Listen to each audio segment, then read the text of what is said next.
Thanks, sir. Ladies and gentlemen, before we discuss what, why and how the Australian Air Force contributes to global operations, I think it's first important to consider who we are and what we stand for. So I'll start by posing the question, why do we have an Air Force? Often the answer to this question is framed around justifications. We throw out lines about efficiencies and capabilities and centralised command, or we talk about the ability to ensure air power roles, such as control of the air or strike. However, I would suggest that where we are right now, we have moved past this. I would suggest that we, as airmen, should focus on what makes us unique, not on a logic that is premised in justifying an existence. Understanding what is unique about the Air Force will better enable us to make vital contributions to the joint force, both at home and abroad. This is the underlying premise for what I consider to be air-mindedness. Air-mindedness is a way of thinking. It is a skill that needs to be developed, it needs to be trained and regularly practiced. It is an asset when speaking to service effects and provides credibility when executed confidently. To steal a definition from one of my fellow Central Blue colleagues, air-mindedness is a product of operating in a multi-dimensional domain that forces a change in perspective, extends the reach of potential influence, and demands flexibility in application. In adopting this view, we can explore a different line of reasoning to the question, why does the Air Force exist? The Air Force exists as much to cultivate the minds of our airmen so that they may exploit the unique characteristics of air power and the air domain as it does to develop the machines that they use to do so. Concurrent with an air-minded approach, we must couple inherent Air Force values. Our Air Force values of excellence, agility, dedication, integrity, teamwork, speak to what we can accomplish as a relatively small Air Force. The statistics and numbers back this up.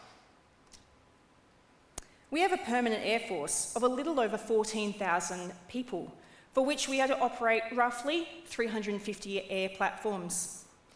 The USAF, the largest of the world air forces, has a workforce of 462,000 people to operate 13,300 air platforms. The distant second Russian Air Force, who have a workforce of 148,000 people and 3,900 air platforms, and then a regional neighbour, the Chinese Air Force, have 398,000 people with which to operate 3,035 air platforms. Despite these numbers, our Air Force is world-class. Our people and our platforms contribute to operations all around the world every day of the year. We can do this because our air-mindedness enables us to exploit our strengths and innovate. Our culture expects our people to demonstrate professionalism, mastery, and continuous improvement in everything we do. We want our people to be resilient, adapt quickly to changes in our environment, and work as a team. Air Force people work together to deliver precision, air and space power. Our people collaborate with the defence team and our partners. And to me, this is the crux of our valuable contribution to air operations. To date, my service with 1011 Squadron as a tactical coordinator aboard the AP-3 Orion has seen me deploy on numerous global operations. For instance, Opsolania saw me supporting countries in the Southwest Pacific with the view to protect their fisheries industry and enforce their EEZs.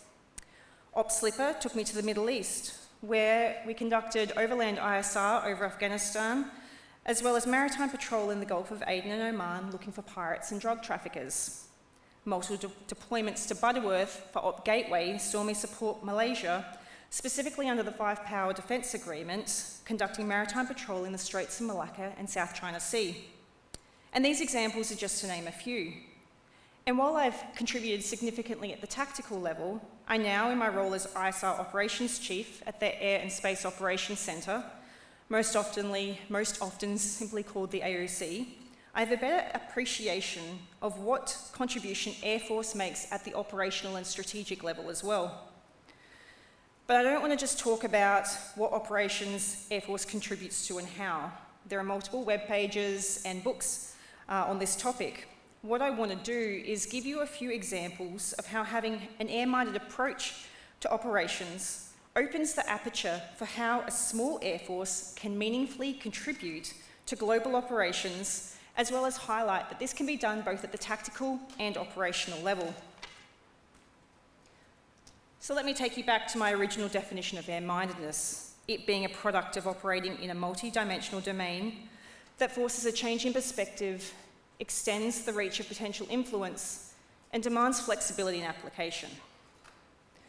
So I'll start by taking you back to 2017, when the Philippine government put its armed forces in charge of restoring law and order in AUGURY. Along with our Army colleagues who are able to offer technical expertise in countering complex urban terrorism, the Air Force provided ISR capabilities in which the Philippine military was and is still developing. At the time, we had AP3Cs based out of Clark Air Force Base, a few hours north of Manila, participating in a maritime exercise. In light of the unfolding conflict in AUGURY, the crews were retasked to support. They quickly shifted to an operational tasking, supporting an unfamiliar organisation conducting operations for which they had not been trained. They did exceptionally well. The reason being is that they were flexible in their mindset. They understood and appreciated what air power could provide to the ground force and adapted accordingly. They adapted and carried on without the requirement for new equipment, extensive training, or preparation. By contributing to scarce ISR support with the AP3C, as at the time the US were providing one, at most two lines of tasking in support, the Air Force was able to offer a whole new airborne perspective. The Australian contingent flew nearly every day for 6 months until the siege was over. Our tasking was in support of US and Philippine ground forces in order to provide updates to town infrastructure and enemy force movements. In doing so, the ground forces felt supported, but also the aircraft offered a very visible presence and constant reminder to the adversary that they were always being watched and couldn't have the upper hand. 2 years on, we continue to offer a change in perspective, but in different ways.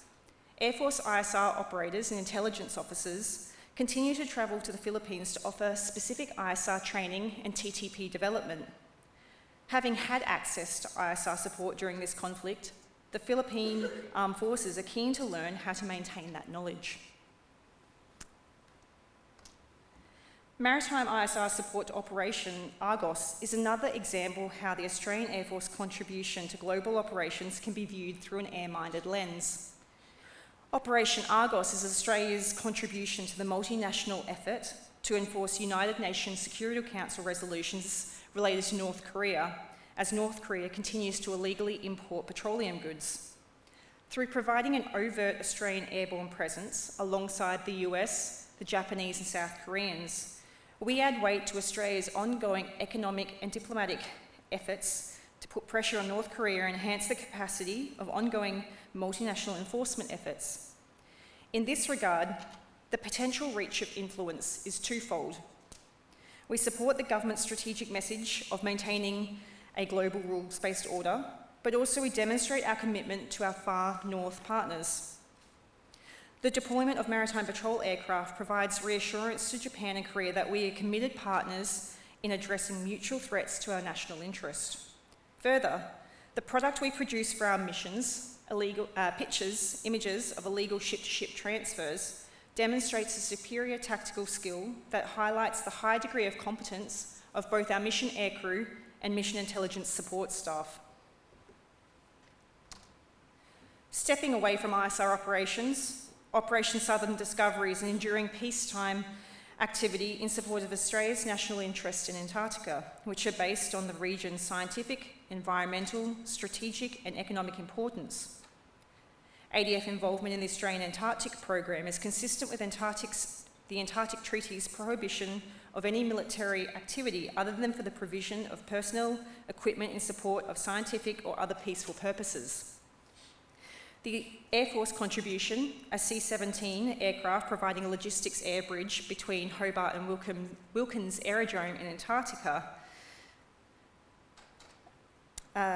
demonstrates to both the global audience both a commitment to Australian national interests, but also a capacity to operate in unfamiliar environments. In this regard, the Air Force not only demonstrates flexibility, but also potential influence to all other Antarctic nations that Australia is committed to ensuring an ability to swiftly access Australian outposts. Finally, I'd like to take an air-minded approach to considering air operations from a strategic and operational point of view. As well-informed people willing to attend a seminar such as this, I would assume we all have an understanding of how flexibility is an inherent characteristic of air power. But flexibility is more than just having a multi-role aircraft.